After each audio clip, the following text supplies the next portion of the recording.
computer. Hi, everybody. Welcome to our first CC course with Inter-Network Defense. We are really happy that you all could make it, and we are so excited to kick this off for a number of reasons. We love the fact that this is an introductory course to cybersecurity. We'll explore fundamental concepts here.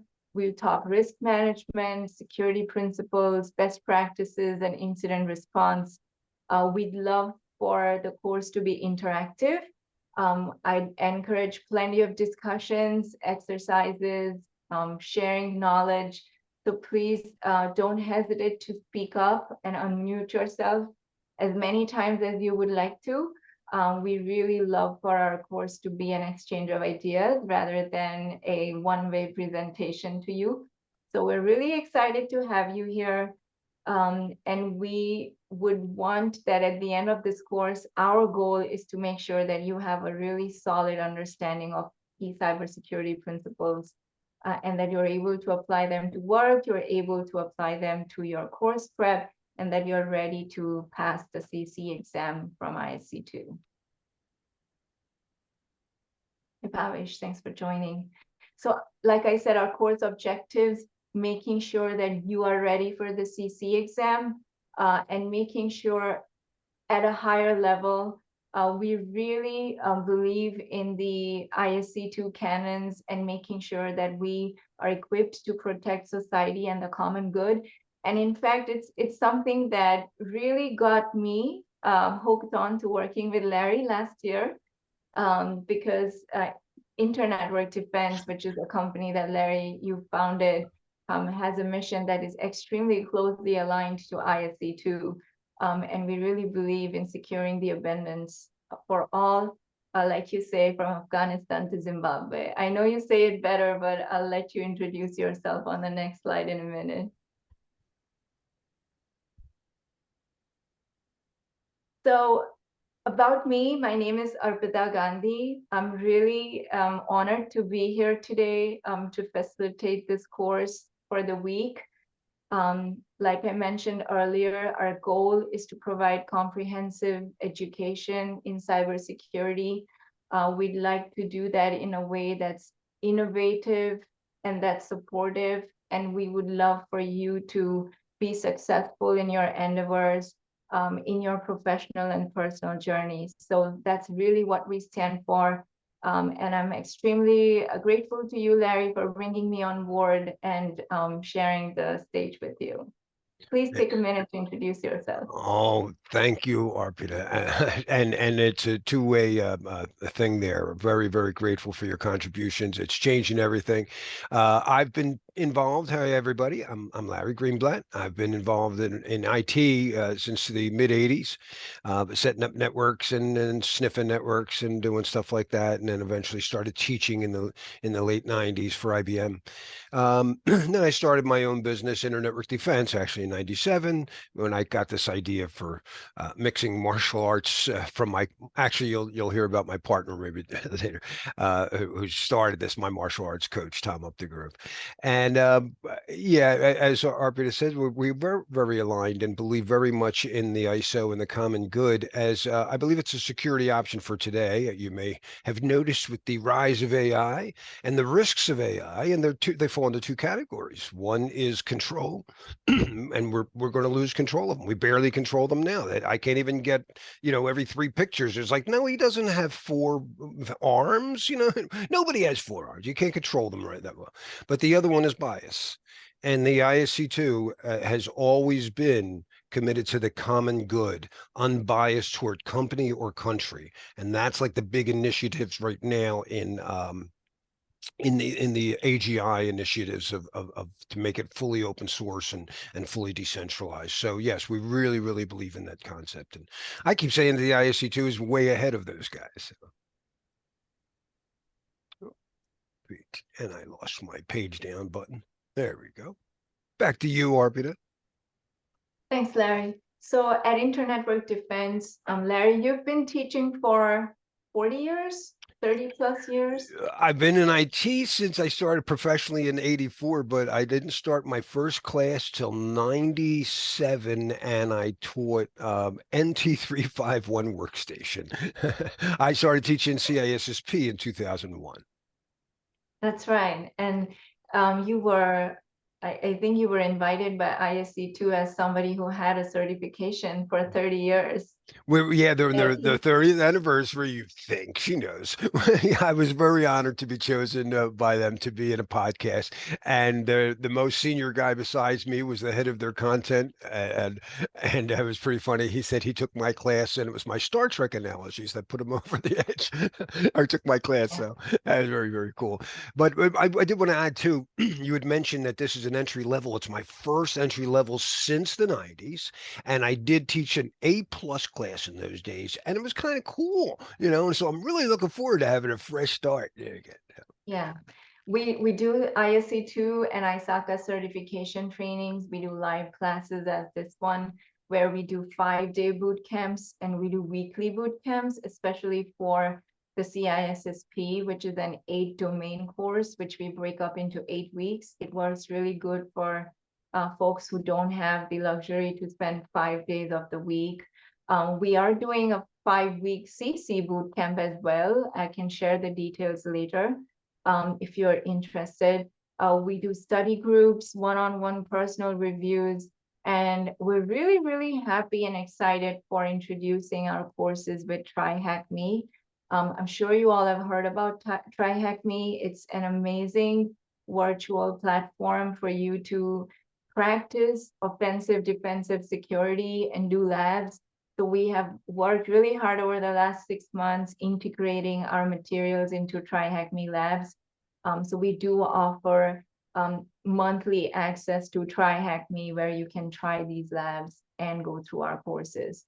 So we have year-round access to materials and programs. When you purchase our materials, you get year-round access, and then we also have membership programs where you can participate to get recorded boot camps throughout the year or attend all the live sessions we do throughout the year, or a mix of everything. So since this is an intro class, we'd love to also share that we do career counseling and resume reviews for those who are trying to break into the cybersecurity field or trying to supplement this course as a career enhancer. So for any of these services, please don't hesitate to come and talk to us, and we'll be happy to help you. Let's move on to the next slide.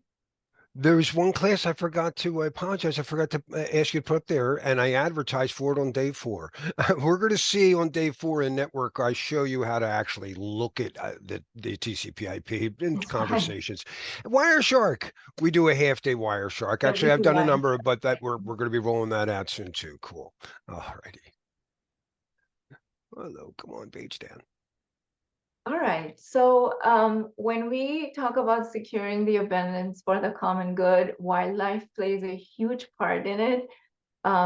We just wanted to share that with you that, we have a partnership with Sheldrick's Wildlife Fund. For every course that's purchased through Internetwork Defense, we pledge $10 to Sheldrick's Wildlife Trust. They have been very well known in their wildlife conservation efforts, originally based out of Kenya. And then they do work all around the world, and it really means a lot to us to include a wildlife in the common good. So really, thank you for being here, everybody. We greatly appreciate your And I presence. noticed when I went to their site, it's not just elephants, but they even had plant life as well. So they're not just looking even at animals. We share this planet with a lot of other things, right? That's right. All right, so back to the ISC2 CC exam, which is ISO accredited now, correct, Larry, as of this year? As of April this year, the exam is ISO, the International Organization for Standardization certified, and that's another organization that the ISC2 works along with. So ISO is actually a Greek word, and it means equal. And from Afghanistan to Zimbabwe, there are many, many over 170 members today. So, and it just became accredited. So it's a great, great thing for the international community and for the exam. Yes. So it's a 2-hour exam. I'm sure you may have read through the ISC2CC exam outline that I shared in the email, but just a quick summary. It's a 2-hour long exam, 100 multiple choice questions, and you need a passing grade of 700 out of 1,000 points. It's an adaptive exam, so you don't have equally graded questions.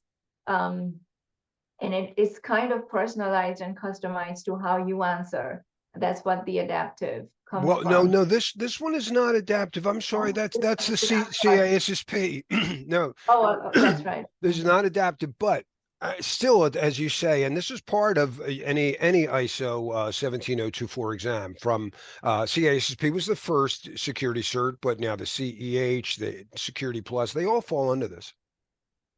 And in order to get this, they have to be tested by the exam itself has to be reviewed by an international non insiders, an outside community. And if a question is considered very simple, everyone got it right, that question counts a lot. But if people debate it, I don't agree with that, then they figure there's something wrong with your test. So remember, that's how these things are graded. So it's not like I have to get, 70%. You, if you get the really easy ones, that's good. If you miss a couple of very obscure, maybe even questionable answers, probably doesn't count much. Okay. Thank you for correcting me, Larry. I'm too used to the CISSP format. But okay. So available in a number of languages, and you would need to register at the Pearson testing centers. Take a look at the exam outline in detail, and let us know if you have any questions. Yeah, Parvati, you had a question? Yeah, this question is probably to include Larry too. So congratulations, Larry. I know you did posted on LinkedIn that you took this exam and you passed it. So Yes. then one of the gentlemen was saying, if you already have CISSP, you are not eligible for this. So Yes, there's an a old debate. coworker Yeah. of mine, Koshal. I shouldn't call him out by name. I didn't say his last name, but an old colleague of mine said that it does. And I looked and saw nothing. I couldn't get what he was. I actually think he misread something saying that they didn't. Oh, I forget what the qualifier I think he misread. So Oh, okay. for everybody else listening, the question was when I posted, I'm a CISSP, I've been since 2001, and then I took this and it said that oh, you can't take it, the free exam, because they're offering there's a big initiative. They're trying to get 1 million people certified. That's very ambitious. There's less than 200,000 CISSPs out there. And so they're giving this thing away. And he thought that they wouldn't qualify for the free exam. Now, what may have been is that if you already are a CISSP, what does it matter to put the CC certification? But even that, I didn't see. Now, I haven't applied for the CC yet. I didn't get through the paperwork. So that's where and then I'll contact them. We're old friends. So, but I know exactly what you're talking about. Okay, thank you. You're very welcome. Thanks for asking. All right, we can move on to the next one, Larry. So again, if you haven't already taken these steps, I highly encourage that you register to become an ISC2 candidate. As Larry said, there is a huge initiative to get 1 million people certified. There is a very, very visible shortage of cybersecurity experience in the workforce today. So there are a lot of efforts to ensure that people have the resources to get their certification and get this knowledge. So register for free for their online official training. And we are training providers, but we highly recommend not relying on a single stop shop for your training needs. It really helps to access multiple resources and supplement trainings with other resources as well. So take ISC2's official training. It is free of cost for the CC exam. They don't do that for other certifications. They're extremely expensive, upwards of $3,000 per training. So I would definitely, take an opportunity here and register for the exam, get their free training, and we too have a number of different services you can leverage. We're starting a CC study group soon, where we will take one domain at a time. We've seen great success with other certifications, and we're just extending what we do to the CC as well. And as Larry, has bolded the last bullet point, I don't want to steal your thunder, but that's his favorite way to prepare for the exam. And you'll see that on the course this week as well, to use large Yes, language. I'm Go going to ahead. teach you guys. So yeah, I'm going to show you guys how you can use your AI assistant. And this is really one of the things I'm excited about an entry level course. I don't have people who are like, I didn't see that as part of the official CISSP for many, many years. But with a brand new course, then they tell you right up front, you want to be on top of AI. And I found that one of the best things they're used for, could be used for, is helping you study for your exam. So I'm going to share with you a prompt. We're going to play with it every day. We're going to do a lot of it tomorrow, where you can not only generate an interactive exam, where like it'll generate an up-to-date exam, and it works on any one of them. If you're using ChatGPT or Copilot or whatever, but Gemini, I've tested on Claude, I've tested on the the first open source one, Meta AI from Facebook. Um, but they all work. And if you like, you could interrupt it in the middle. It's like, what's your answer? A, B, or C? And you're like, well, wait a second. Could you tell me more about like what port is DNS on? Oh, it's on 53. Oh, well, then I think it's this. So it's great, but sometimes they go off the rails, just like they print, whatever, a sixth thumb or six finger. So you have to recognize that. And I always say, use two or three of them, and double check. Claude said it was this. Do you think he's right? But we're going to have fun, and you're going to get a lot smarter for it. And it is the future of work. So knowing how to be an AI whisperer. So, we don't have enough time to do a roundtable introduction. We will get to do introductions as part of breakout exercises as the course progresses.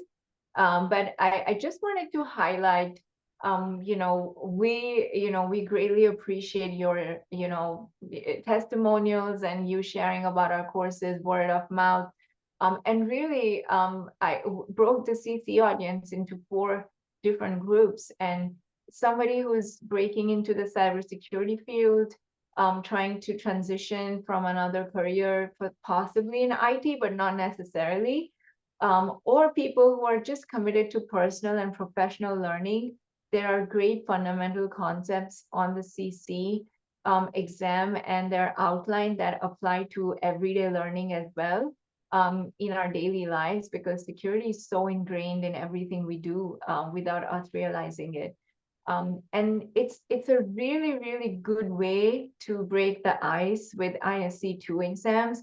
So if you haven't tested in a while, and if you are preparing for, say, the CISSP or the CCSP, and you haven't taken ISC2 exams before, this is an excellent way to practice for that. It's an excellent way to practice sitting for at least half the time that these other exams require you to, in a focused environment, in a focused setting, without actually paying for it. So it's a really good way to simulate what another ISC2 certification might look like. So really, in a nutshell, anybody who is interested in security can apply for this and take the certification course. And something you said too is it's a very good fundamental. Guys, I would not have picked up, come up with the idea. Actually, Arpita's idea was to look into it, and then I took the exam, and I was like, I love it. And I've taught a lot of classes over the years, and again, including this was really the back story here, is to replace what was the taken up by Security Plus. So the government wants an entry level security cert for people for if you're like an 8570, now 8140 in the DoD, they needed level 1 things. But the truth is Security Plus wasn't entry level. It required you to have Network Plus or A Plus with it. So they didn't really have one. We've been trying to fill this gap for 18 years. And so this filled it. And I said, all right, let me take a look. And there's 5 domains. It's and they're basic coverage, but understanding policies, understanding a basic risk assessment, understanding business continuity, understanding just the basic concept of there was some detail in port numbers. There's like you do have to memorize about 5 different ports, but some basic fundamentals of networking and some fundamentals of operations and it change management type stuff. And I thought it was really, really fair. I thought it's enough that somebody has to study. You can't just let me just try. But I really think anybody with an interest in the insecurity can do it. So I'm very, very psyched about this class. Thank you, Arpita, for getting me to look into it. Thanks, Larry.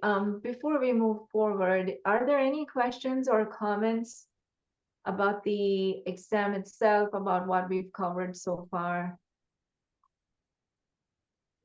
No, I don't think I don't have any questions right now.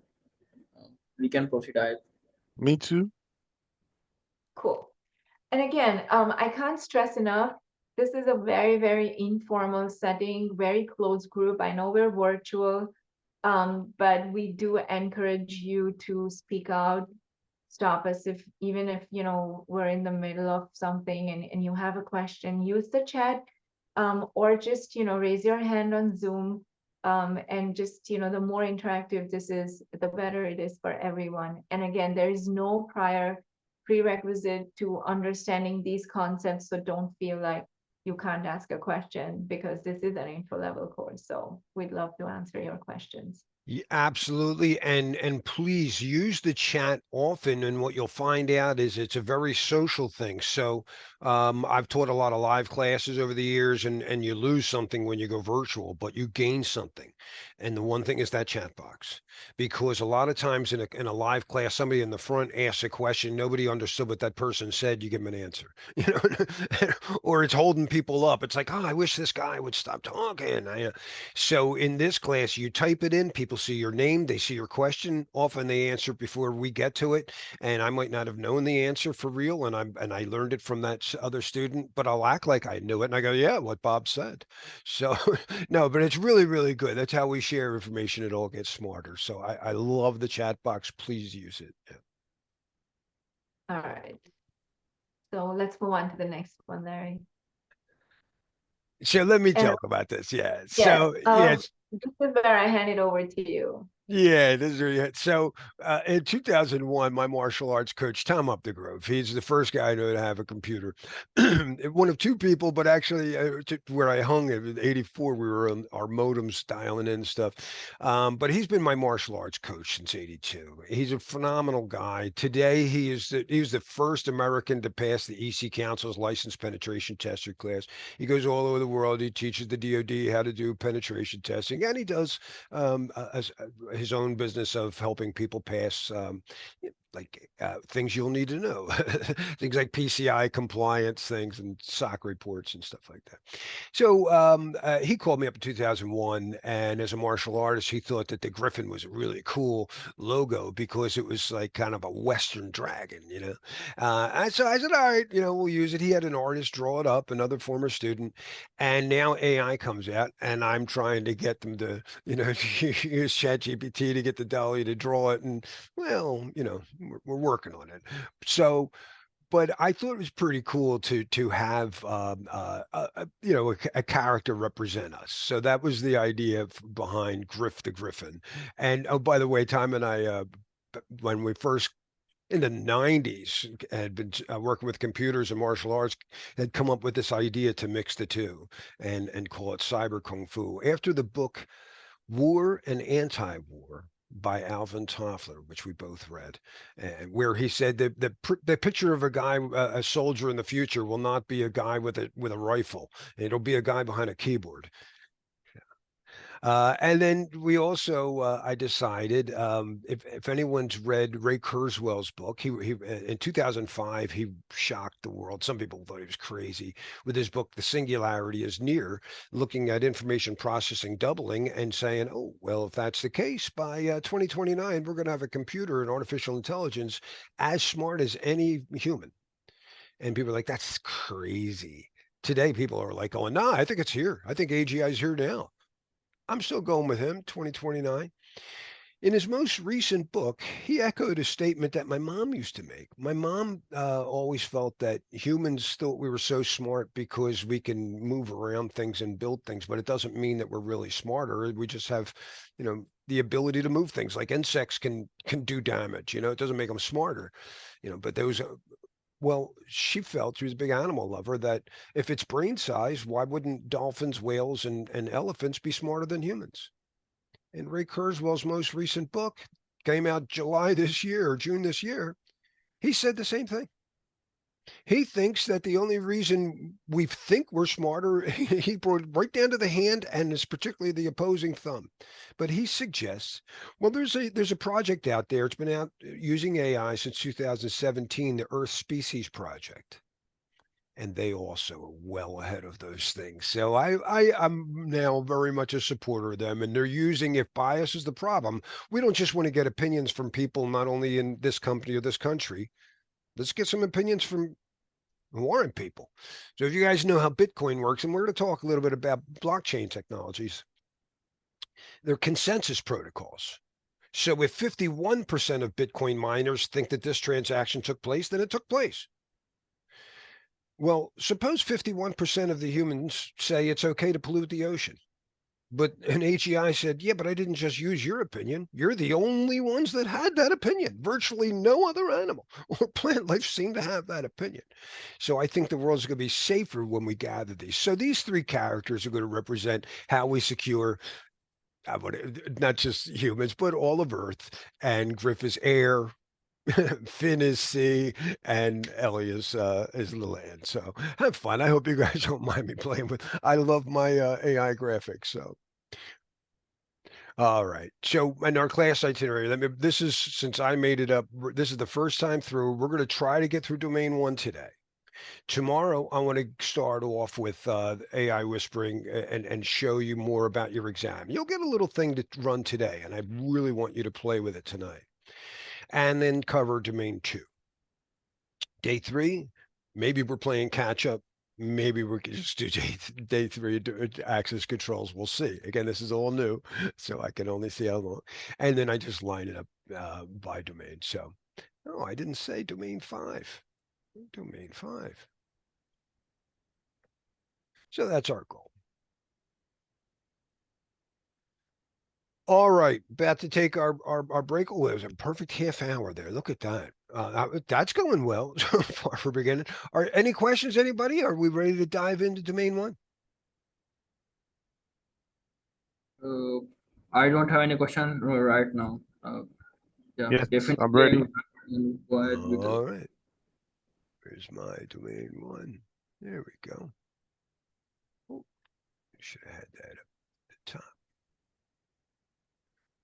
All right, Finn, he's going to dive in like that. I think that's my cutesy. All right, this domain has 5 content tasks or objectives. 1, understand basic security concepts. The basic security concepts are when you want to protect something, you have 3 basic processes. I try to prevent it from happening in the first place. I'd rather not have a fire than have a really good fire extinguisher, right? But just like we've been dealing with fire for thousands of years, but we're not risk-free. And so as much as we do prevent fires, we still have to have smoke detectors.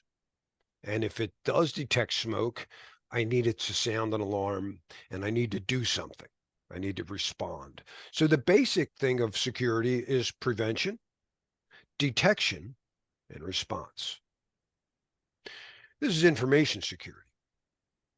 So the information could be on a piece of paper that burned and we might have to deal with fire security, but it's probably on a computer or on a network. somewhere, maybe on a disk somewhere. So we're worried about something happening to this information.